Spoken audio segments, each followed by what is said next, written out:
हे गंगा मैया।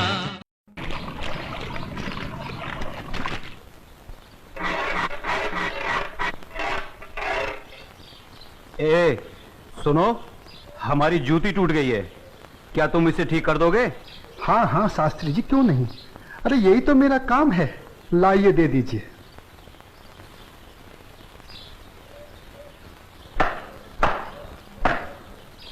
लीजिए शास्त्री जी, आपकी जूती ठीक हो गई। कितने पैसे हुए? जो मन करे दे दीजिए। ये लो।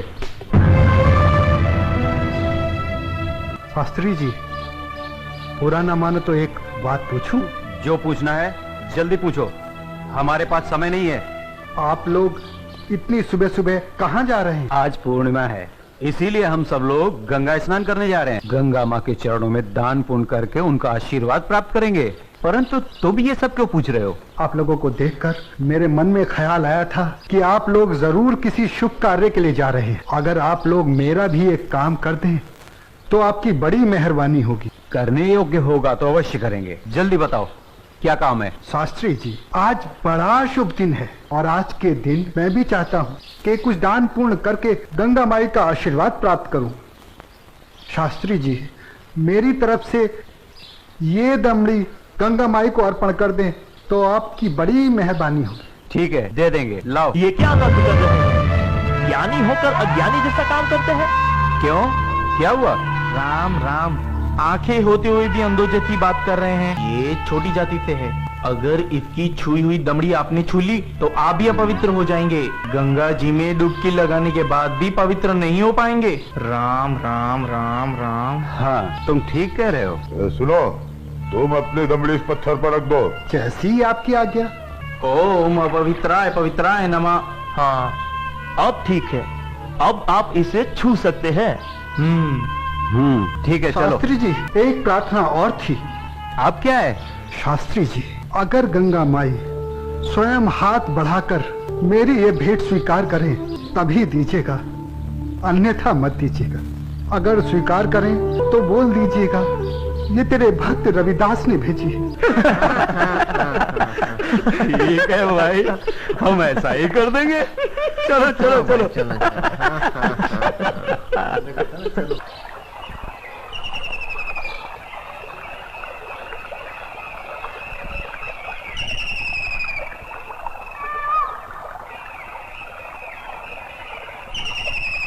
जय हो गंगा मैया की। हे माँ, तू अपनी कृपा सदा हम पे बनाए रखना माँ। यदि हमसे कोई पाप हो जाए तो अपने इस पावन जल से उसे धो डालना माँ। हे माँ, तू अपनी शरण में हमें सदा रखना माँ। जय हो गंगा मैया। अरे मित्र, आप कुछ भूल रहे हैं। क्या? अरे वही शूद्र जिससे आपने अपनी जूती ठीक करवाई थी, उसकी दी हुई दमड़ी। अरे उसने कहा था कि स्वयं गंगा माता हाथों से स्वीकार करे तो देना, अन्यथा नहीं। पागल कहीं का। अरे भाई, याद आया याद आया। यही दमड़ी ना? हाँ हाँ हाँ।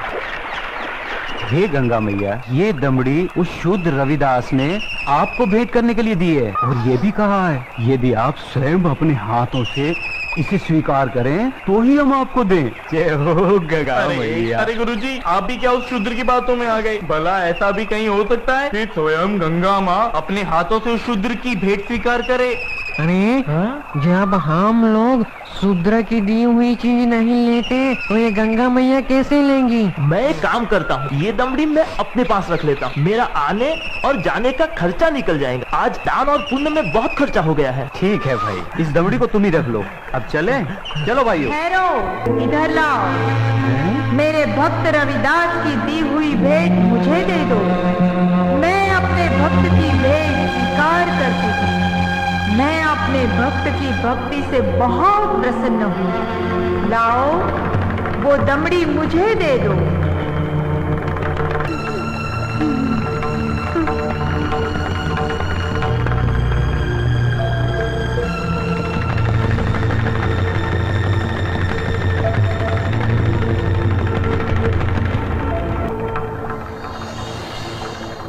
और सुनो, ये कंगन मेरी ओर से मेरे भक्त को दे देना और कहना मैंने उसकी भेंट स्वीकार कर ली।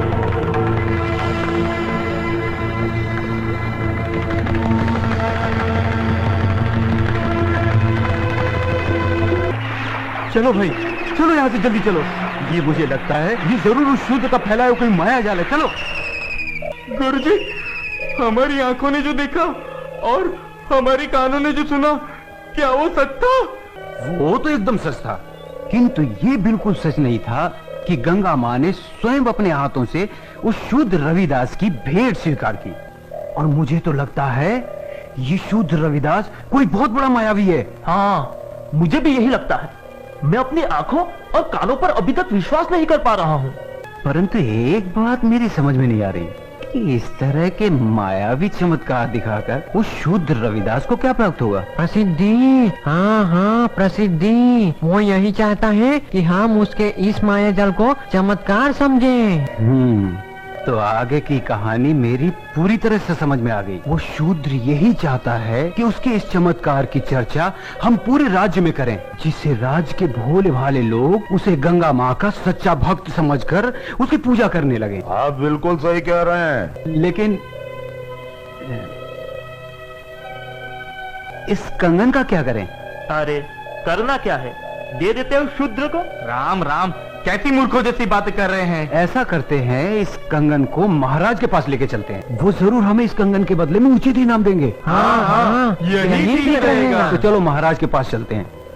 लेकिन उस रविदास के बच्चे से क्या कहेंगे हम? अरे हम उसके घर के सामने से ही नहीं जाएंगे। हाँ, बिल्कुल ठीक है। और वो इतना अंतर्यामी तो है नहीं। अरे उससे तो पता भी नहीं चलेगा कि गंगा माँ ने उससे देने के लिए कोई कंगन दिया भी है या नहीं। और देखो, ये कंगन गंगा माँ ने स्वयं अपने हाथों से हमें दिया है, इसलिए इस कंगन पर सिर्फ और सिर्फ हमारा अधिकार है। तो चलिए, ये तय हुआ कि कल हम सब महाराज के पास चलते हैं। और कल हम सब लोग डी बाबा वाले पेड़ के नीचे मिलते हैं। जय हो डी बाबा की।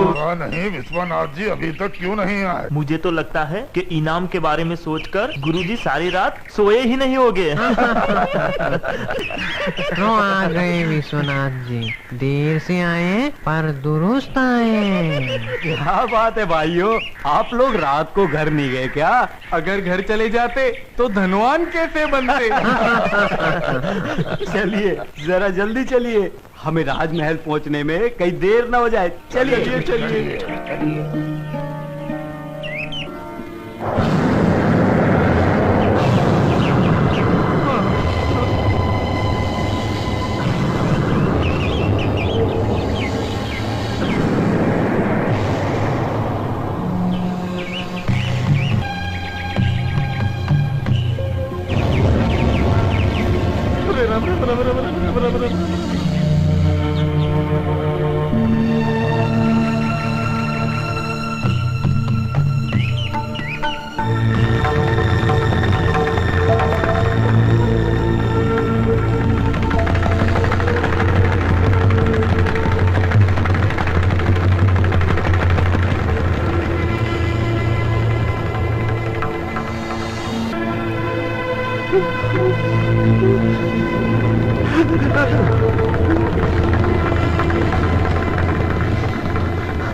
अब ये कौन सी माया है शूद्र रविदास की?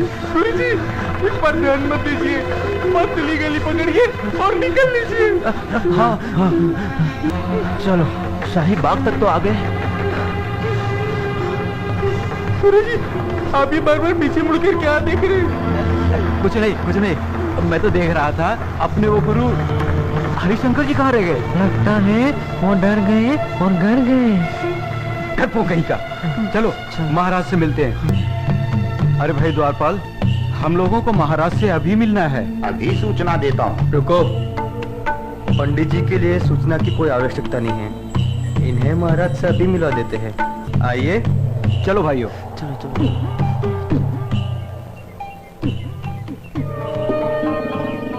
महाराज महारानी की जय हो। महाराज, पंडित विश्वनाथ जी आपसे मिलने आए हैं। ठीक है, आने दो।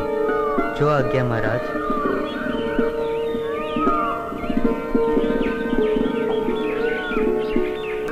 महाराज की जय हो। महाराजा काशी नरेश और महारानी को मेरा प्रणाम स्वीकार हो। आप लोग हमसे इतनी सुबह सुबह क्यों मिलना चाहते हैं? महाराज मैं बताता हूँ, हमें हमारी वर्षों की भक्ति से जो फल प्राप्त हुआ है वो हम आपको भेंट करना चाहते हैं। वर्षों की भक्ति का फल? हमें तो कुछ समझ में नहीं आया। अगर भक्ति का फल आप लोगों को मिला है तो उसे आप हमें क्यों देना चाहते हैं? क्योंकि महाराज ये हमारे किसी काम का नहीं, ये तो सिर्फ महारानी जी के योग्य है। ये तो वास्तव में बहुत अद्भुत कंगन है, लेकिन ये तुम्हें कैसे प्राप्त हुआ? महाराज ये कंगन हमारी भक्ति से प्रसन्न होकर स्वयं गंगा माँ ने भेंट स्वरूप हमें दिया है। क्या कहा? स्वयं गंगा जी ने आप लोगों को यह कंगन दिया है? सच महाराज, यह तो बड़ा अद्भुत कंगन है। इसने तो हमारा मन मोह लिया है। लेकिन इस एक कंगन का हम क्या करेंगे? इनसे कहिए इसके साथ का एक और कंगन लाकर दे। सुन लिया विश्वनाथ जी, अब आप लोग पूजा और भक्ति करके गंगा माँ से हमें इसमें का दूसरा कंगन भी ला कर दें। हम आपको मुंह मांगा इनाम देंगे। क्षमा करें महाराज, लेकिन इसमें का दूसरा कंगन हम आपको नहीं दे सकते। क्यों नहीं दे सकते? हमारी आज्ञा का उल्लंघन करने की तुम्हारी हिम्मत? असल में महाराज ये कंगन गंगा माँ ने हमारी भक्ति से प्रसन्न होकर हमें नहीं दिया, बल्कि उस शूद्र रविदास की भक्ति से प्रसन्न होकर उसे भेंट करने के लिए दिया है। क्या कहा? गंगा माँ ने स्वयं ये कंगन रविदास को भेंट करने को दिया है? हमें यकीन नहीं हो रहा। हमें सारी घटना विस्तार से बताओ। बताता हूँ।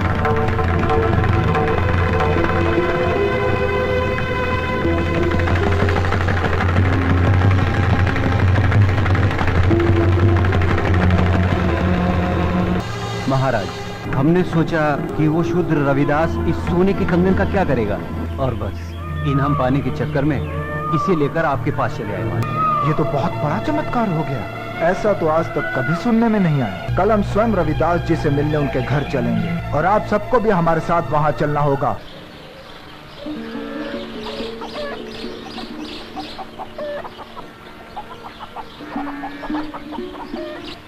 रविदास जी, महाराजा काशी नरेश आपसे मिलने आ रहे हैं।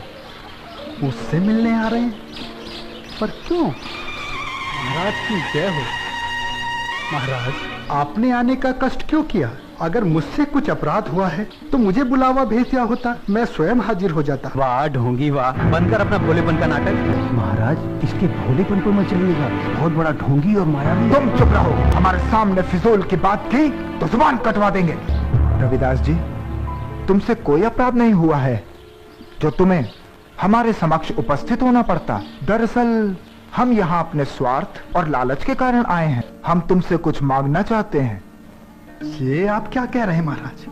मैं गरीब भला आपको क्या दे सकता हूँ? मैं तो जूते बनाकर चमड़े का छोटा मोटा काम करके बड़ी मुश्किल से अपनी गृहस्थी पालता हूँ। आप तो राजा हैं, आपकी कृपा से तो ना जाने कितने घरों के चूल्हे रोज जलते हैं। रविदास जी, हमें इसमें का दूसरा कंगन चाहिए जो केवल तुम ही हमें दे सकते हो। मैं? इसमें का दूसरा कंगन मांगना हमारी मजबूरी है।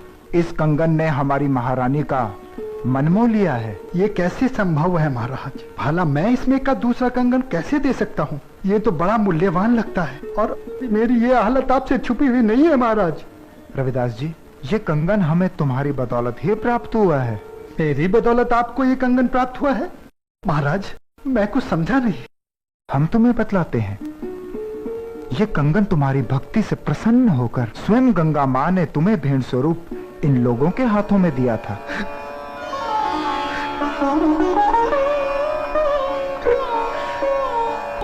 आप सच कह रहे हैं ना महाराज? क्या गंगा माई ने मेरी भेंट स्वीकार कर मेरी भक्ति से प्रसन्न होकर ये कंगन भेंट स्वरूप मुझे प्रदान किया था? तेरा लाख लाख शुक्र है गंगा माँ। तेरे इस आशीर्वाद से तेरा ये रविदास भक्त तुल्य हो गया माँ, तुल्य हो गया। बंद कर अपनी ये नौटंकी। ये तो सब तेरा रचाया हुआ माया जाल है। मैं भला ऐसा किस लिए करूँगा? प्रसिद्धि पाने के लिए। ठहरा छोटी जाति का, तेरा समाज में कोई महत्व तो है नहीं। बस यही सोचकर तूने मायावी चमत्कार किए होंगे ताकि तेरा और तेरी जाति का समाज में कुछ सम्मान हो सके। परंतु तेरा ये सपना कभी पूरा नहीं होगा। अगर तू सचमुच में गंगा माँ का सच्चा भक्त है तो गंगा माँ से दूसरा कंगन इसमें का मंगा ले और महाराज को दे दे। गुरुजी, मायावी चमत्कार एक आध बार होते हैं, बार बार नहीं। महाराज चलिए यहाँ से, यहाँ आपको कुछ हासिल नहीं होने वाला। मैं चमत्कार दिखाने और देखने के पक्ष में नहीं हूँ। मैं तो सिर्फ इतना जानता हूँ कि प्रभु की भक्ति सच्चे मन और पवित्र आत्मा से की जाती है। किसी की भक्ति को नीचा दिखाकर अपने को बड़ा साबित करना, ये प्रभु के भक्तों को शोभा नहीं देता। तू हमें उपदेश मत दे। तू सचमुच में ही इतना बड़ा भक्त है तो चल गंगा के तट पर और कर दे महाराज की इच्छा पूरी। शास्त्री जी, अगर आप मेरी भक्ति की परीक्षा ही लेना चाहते हैं तो उसके लिए गंगा माई के तट पर जाने की क्या आवश्यकता है? क्या मतलब? मतलब कुछ नहीं शास्त्री जी, मन चंगा तो कठौती में गंगा। शास्त्री जी, अगर मेरी भक्ति सच्ची है तो गंगा माई को मेरी इस कठौती में से प्रकट होकर मेरी भक्ति की लाज रखनी होगी। तो तुम्हारे कहने का मतलब है कि गंगा माँ स्वयं तुम्हारे इस गंदे पानी से प्रकट होंगी और तुम्हारी भक्ति की लाज रखेंगी। किसी ने सच ही कहा, नीच आदमी हमेशा नीचा ही सोचेगा। तुम अपनी बकवास बंद करो। रविदास जी, हमें तुम्हारी भक्ति पर बिल्कुल भी संदेह नहीं। यदि तुम हमें दूसरा कंगन नहीं दिला सकते तब भी हमें तुमसे कोई शिकायत नहीं है। नहीं महाराज, अब बात सिर्फ कंगन की नहीं, मुझ जैसे नीच जाति के भक्त की है। अगर मैं इस तरह हार गया तो मेरी जाति में जन्म लेना बेकार हो जाएगा और ये मेरी जाति के माथे पर कलंक होगा और मैं अपनी जाति के माथे पर कलंक बर्दाश्त नहीं कर सकता। मेरी जाति, मेरा समाज मेरे नाम को धिक्कारे, ऐसा मैं कभी नहीं होने दूंगा। महाराज, मैं आपकी इच्छा पूरी करने का प्रयत्न करता हूँ। आओ भाया, पहाड़ के नीचे।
खोलो भक्त रविदास, लो ये कंगन ले लो।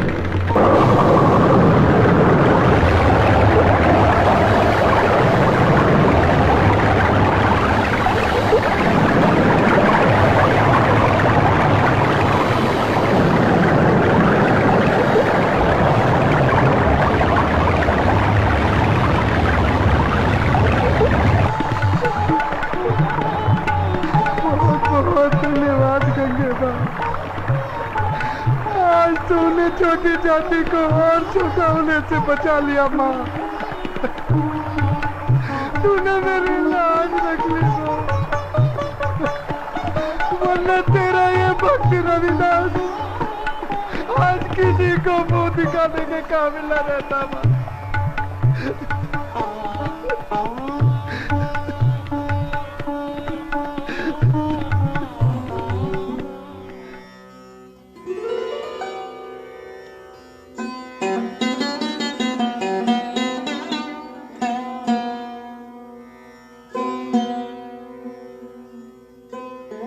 हमें क्षमा कीजिए रविदास जी, आज आपको हमारे कारण अपनी भक्ति का इम्तिहान देना पड़ा। हम आपको और आपकी भक्ति को प्रणाम करते हैं। यदि हम कभी भी आपके काम आ सके तो इसे हम अपना सौभाग्य समझें। बोलो संत रविदास की जय। गंगा मैया की जय। अच्छा रविदास जी, अब हमें आज्ञा दीजिए। अब चलो यहाँ से। अपना मुंह काला कराने के बाद भी नहीं चलोगे क्या?